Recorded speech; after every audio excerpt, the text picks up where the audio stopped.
Okay, welcome to livecasebreak.com. Another single box break of 2012 Tier 1. This is a split between Ron and Joe. This time Ron has the National League and Joe has the American. Here we go. Good luck, guys.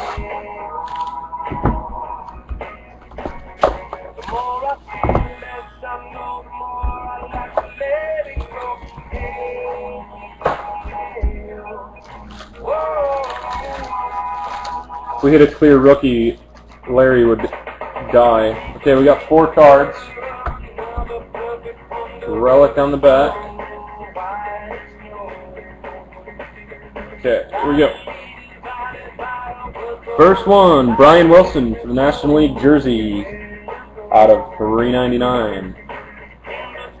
Second one, National League, Chipper Jones bat, 87 out of $3.99.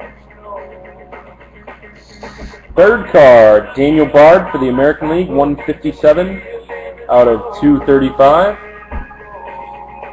Blue ink. And the last one is another blue ink. Brett Gardner for the Yankees, 176 out of 245.